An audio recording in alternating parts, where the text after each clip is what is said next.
Today's model showcase is a Screamer of Tzeentch. The Screamers had metal models all the way back in 2002, with these new plastic kits releasing in 2012. The Screamers are a fast attack hit and run unit for the Disciples of Tzeentch in Age of Sigmar and the Demons of Tzeentch in Warhammer 40,000.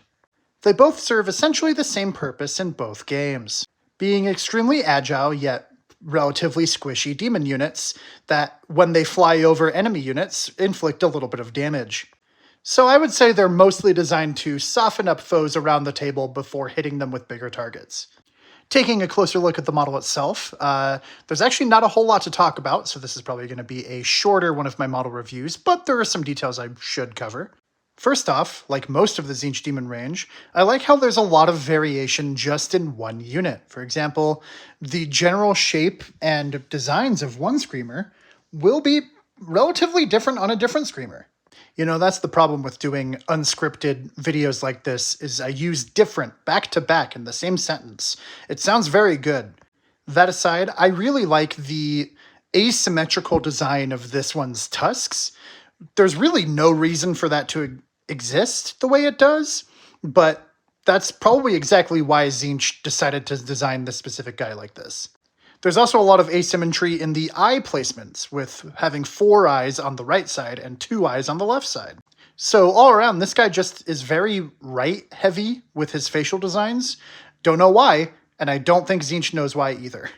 I like the spines and spikes that are coming out of the front of this thing, just to reinforce you really don't want this thing flying towards you. He's also got a shark fin for some reason. And I really like the twisted flax, sort of almost DNA sort of shape to this Screamer's tails. On a similar vein I was talking to earlier, I like how this particular Screamer almost seems as if it has like scales growing out of it, whereas that other one I showed you is a lot more just sort of leathery. It's kind of cool. One quick side note really quick that I just sort of thought about. When you paint Screamers, like you would paint any of the flyers, glue your Screamers to the base after you're done painting them so you don't end up with this like spray painted mess that I have. And that about wraps it up.